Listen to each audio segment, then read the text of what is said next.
whole block. It was splintering and crackling. I realised this wasn't actually a small balcony fire. The whole side of the building was on fire. I was scared that there might be some sort of explosion, and I was just mindful that I needed to get the boys away and get them to a safe place. I felt absolutely terrified.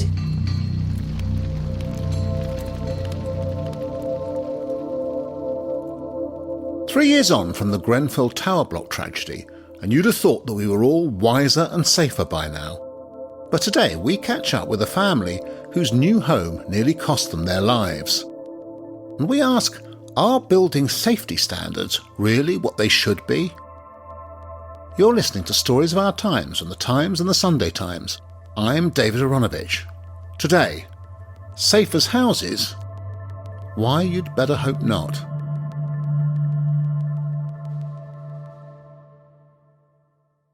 I have been writing about property for about 10 years now. That's Martina Lees. She's the senior property writer for The Times and Sunday Times. Martina's dedicated the best part of a year now to investigating housing standards in the UK. How I first got onto the cladding scandal is I went to a meeting at Parliament with leaseholders, and someone asked a question to say, how many of you have cladding problems? And lots of people put up their hands. And then I said, how many of you have other kinds of cladding problems that's not just Grenfell? Please keep your hands in the air. Just a few put them down. That was the first time I realised that this is about much more than Grenfell.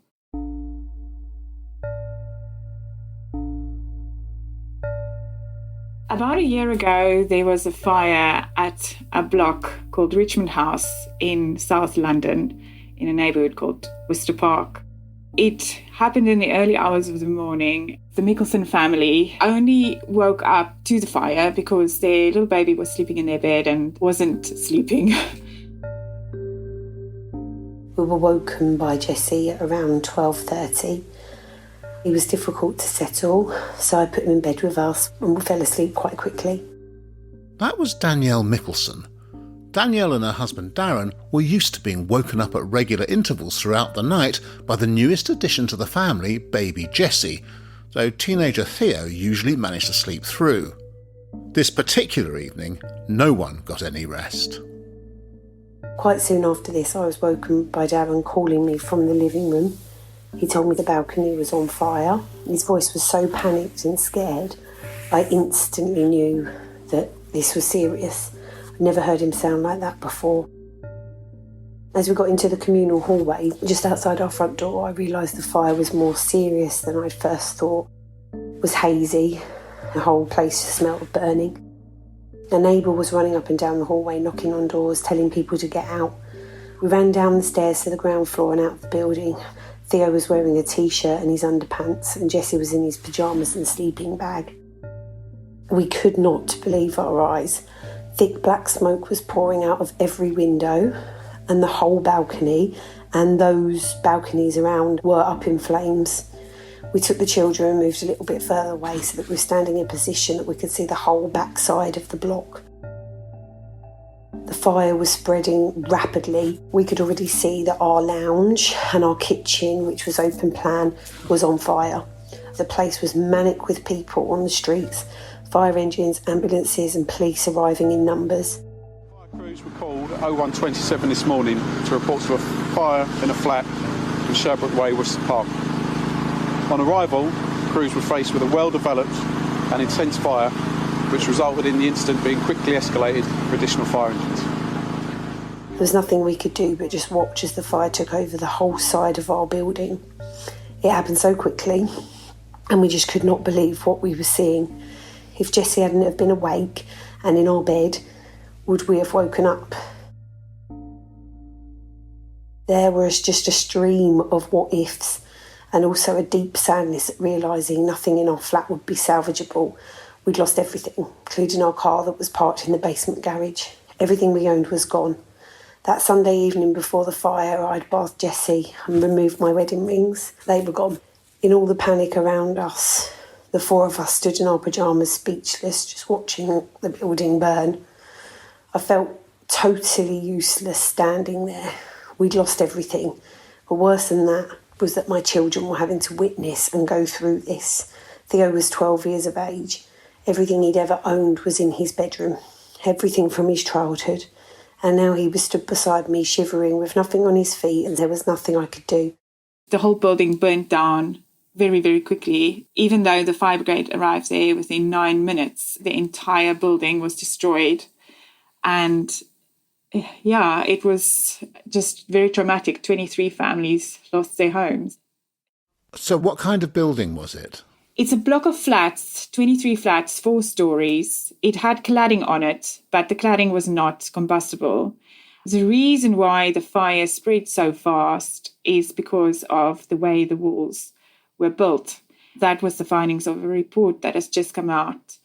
What was missing inside the walls, there were no cavity barriers, which are meant to stop the fire spreading inside the gap in the walls. That's why when you look at photos of the aftermath, it's literally as if this giant hand just peeled off the walls and the roof. When was this block built? Not very long ago, only a few years ago, by Berkeley Homes, which is one of the big developers in this country. So this family is in a 4-storey modern block of flats. They're woken up by a fire in the middle of the night that's caused by a failure to put the kind of barriers that there should have been in their walls. Is that broadly right? Yes.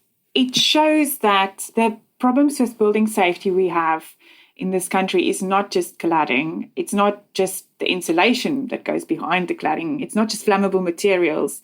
It's the very way in which we've been building homes and flats specifically. The walls need to have fire stopping and cavity barriers and other measures to stop fire spreading, but very often they don't. So what happened in the case of the Mikkelsens was that the fire spread much more quickly than it should have done. Correct. The whole block was consumed? It was. The fire brigade got there 9 minutes after the first calls and they couldn't save it. It is a miracle that no one died. And they'd had no reason to suspect that there was any problem with the building at all. Did they discover how the fire started? They still don't know how it started. They only know that it spread so fast. And you're right, they had no reason to believe that the building was dangerous. They only discovered that once there was a fire. The nature of cavity barriers is it's inside the wall and you can't see them and you can't see if they're not there.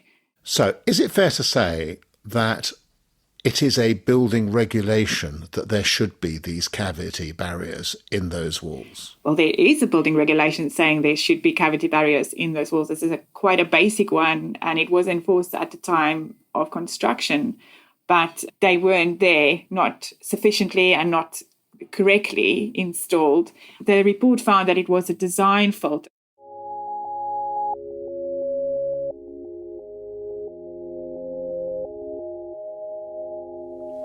A few weeks after the fire, some residents were allowed the opportunity to go into the flats if they were accessible.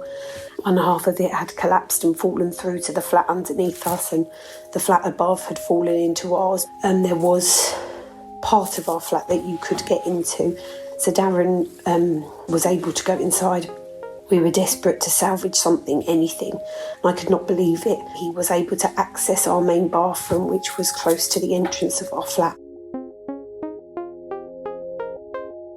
He'd found my wedding rings and they were still there on the side of the bath. It meant the world to me to have something so special and so sentimental from my life before this horrible disaster, and I've not taken them off again since, and I don't think I will. It's actually amazing how they survived when nothing else did.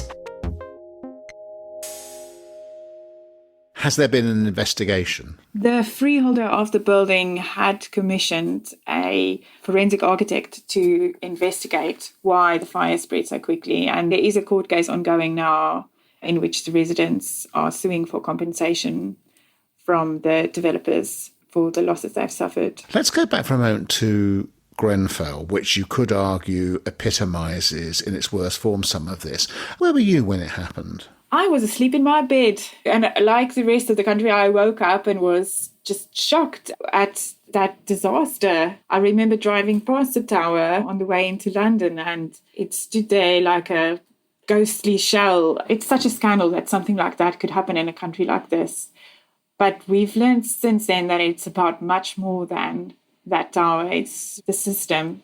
One expert I spoke to said to me, you drive around parts of London and I guess a lot of the country, there's just flats everywhere. And as far as he's concerned, very few of them comply to the rules now. Really? You looked at Grenfell with the eyes of a property journalist. So what were the questions you began asking yourself? I wondered how many more are there like this? Surely if the rules allowed that to go up there, there must be more. And now we know there are many more. And then I started wondering, what are the implications for the rest of the market? Does that say that any flat is unsellable? And it is, pretty much. So you discovered that there were lots of other flats which had cladding similar to or analogous to what they had at Grenfell. Yes, last year I did an investigation for the Sunday Times. I got hold of planning data of all blocks of flats that were built with any kind of cladding going back to 2013. And that gave us a list of 200,000 flats with cladding on them. In 90% of cases where there's cladding, the insulation behind it is flammable. So it meant that, that number of flats were at risk. That was the first proper figures that we found on how big the problem is. Only 6 years of buildings, and this stuff has gone up on blocks long before that. So up until now, there's only been estimates of really how big the problem is. The figures that we now have with this latest report is that almost 3,000 developments had registered with the government's £1 billion fund to fix high-rise blocks. And that's only blocks above 18 metres with stuff other than on Grenfell. So it excludes the low-rise blocks there are many, many, many, many more times that number. We know from the fires that have happened in low-rise blocks that they can be dangerous too. 3,000 developments, that translates into an estimated 186,000 flats that we now know have some proof that they are dangerous. That's really interesting. So it uncovered to you that there were all kinds of similar problems or problems not to do with cladding. Can you give some specific examples of the other problems? There are other kinds of flammable materials. One type is called high-pressure laminate, HPL for short. That is almost as flammable as the kind of cladding on Grenfell. There's also timber cladding. The HPL was on a block in Bolton in Manchester that went up in flames within a few minutes. And timber was on a block in East London. The same thing had happened. Both of those blocks were mid-rise. They were under 18 metres, which is the threshold where the government cut off any help from funding or even policy to ban these bad stuff on buildings now. So it just showed that the problem is huge. We still don't know the true scale of it. It's only going to get bigger.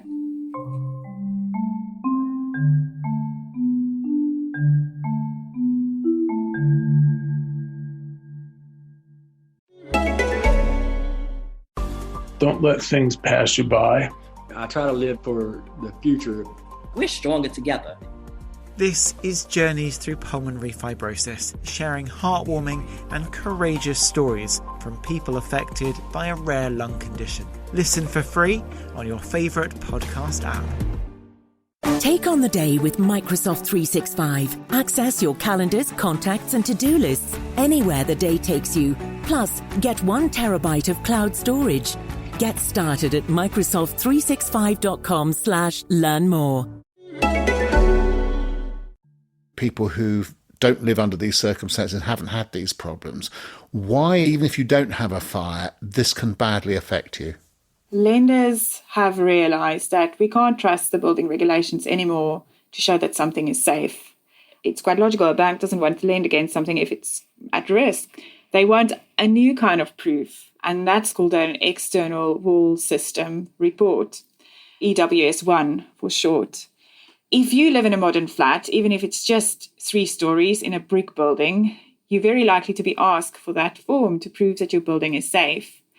If you can't produce it, then you can't get a mortgage, or your buyer can't get a mortgage. And that means that at least 3.6 million people are now stuck, unable to move and unable to sell and unable to get a new mortgage.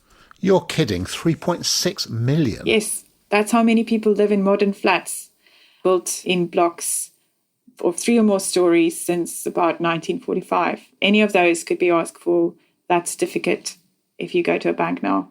Wow. That's amazing. So you met people who literally can't sell their flats because they can't get the certificate. There's one family in East London. It's a nurse and a doctor, and they have a baby and a toddler, and they are stuck in a 1-bedroom shared ownership flat, which they can't sell because the building doesn't have this EWS1.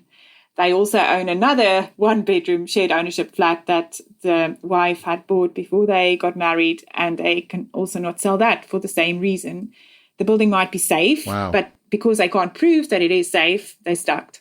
So there are a lot of people in this position. Presumably, as well as people who can't sell their flats, there are people who can't buy those flats because those certificates aren't forthcoming.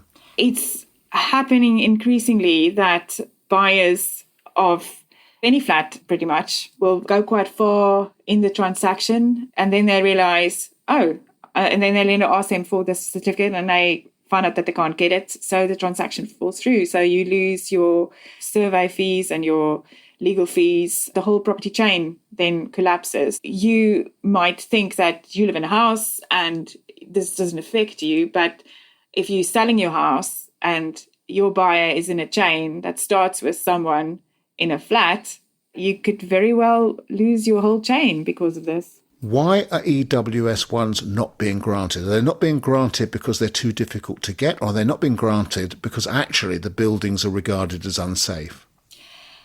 There are only 291 fire engineers who can do the assessments. They're very detailed. It involves cutting holes in the buildings and then doing tests on bits of cladding and insulation to see what it really is. What also makes it complicated is the leasehold system in this country. You might have bought your flat, you don't own the building, so you are not allowed to go and cut holes in it. You have to get the freeholder to do that. And all of that takes time. This is where the really big problem comes in. So far, in 9 in 10 buildings where they've done these investigations, they have failed the checks. That means you have to wait until whatever they found that's wrong gets fixed. And only then you can get a clear certificate, and only then you'd be able to sell or get your mortgage. Experts say 5 to 10 years. Peabody Housing Association has told some of their residents that it could take as long as a decade. This is an absolutely extraordinary story, something that affects millions of people who have nearly no chance of getting any form of redress because the process firstly takes so long, and secondly, because most of their buildings will fail this test.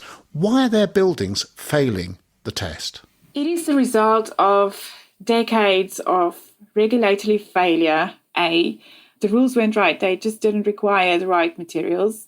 B, a lack of oversight. One expert told me, building regulation checks mean that an inspector might visit a site twice a year. So they don't actually look at what goes on. So your sign-off doesn't mean much. And thirdly, there's a culture of cutting corners, building fast, building cheap in the construction industry that was highlighted in Dame Judith Hackett's report. In some respects, the diagnosis of the problem was the easiest part of this review. My job was largely about listening to the fire service, listening to residents in high-rise buildings, and others who were part of the industry, all of whom were saying to me, this system is broken. That was indeed Dame Judith Hackett. She was responsible for heading up an independent review of building regulations and fire safety, Her final report made over 50 recommendations to government on how to deliver a more robust regulatory system for the future. And I think it's also to do with the values of land. Land values have increased over time. So in the last 20 years, if you look at a property price, now 70% of that price is to do with the land value underneath it, not the structure on top of it. 20 years ago, it was half. That puts pressure on house builders to cut corners. And they've increasingly been doing that. Why does the alteration in the balance between the land value and the property price mean that they do that? If you have to pay more money to buy the land, you can still only sell the flat for what someone will pay for it. It means you have less money to build. So therefore, you have to try and build even more cheaply and faster than you could have done otherwise. So you can't save the money on the value of the land. You can only save the money and therefore make your profit on the cost of the building. In this country, we've become really, really good at building cheaply. The quality of the homes we build are some of the cheapest in Europe. Sorry, let's explore that one because that's really interesting. Our house building is cheaper than it is in most of the rest of Europe. That's also why we have some of the draftiest homes in Europe. It's to do with our planning system and the way that limits land and makes it uncertain whether you're going to be able to build something, and it pushes up the costs. But it's not just that they're trying to save money. There is a culture of just shoddy building work and that being acceptable and not being checked properly. It's left every avenue open, in my view, for the industry to race to the bottom, to get away with whatever they think they can get away with, and to do things as cheaply as possible. And that's what we have to change. That's really not very comforting. That really quite takes my breath away. I hadn't realised. What you're saying is we systematically build more shoddily than they do on the continent, say. The problem is now the government keeps saying we need to build more homes. But if we don't resolve this culture, we are just going to build more bad homes. We should fix the ones we've got before we start building faster and more cheaply. Is it because our companies care less about the homes they build than companies elsewhere, or is it because the incentives are wrong? In countries like Germany, for example, about half of the homes that are built get built for individuals through custom build and self-build. So the quality of the homes are much better because the people who will be living in them have much more of an involvement. Here it's very different. We have a handful of companies that build 2/3 of the homes in this country, and they are incentivized to profit, which is logical. But when you have a whole system that works like that, it will, over time, increasingly incentivize the wrong behavior. And we are reaping the fruit of that now. We really are. I had absolutely no idea. Now, I presume that since Grenfell, a significant proportion of those have been fixed, haven't they? Not nearly enough. There were about 30,000 flats with the Grenfell ACM cladding in the beginning, and now we still have 20,000 of them that still have those panels on them. Many of them are in the process of being remediated, but there are still blocks that there are no plans to fix them.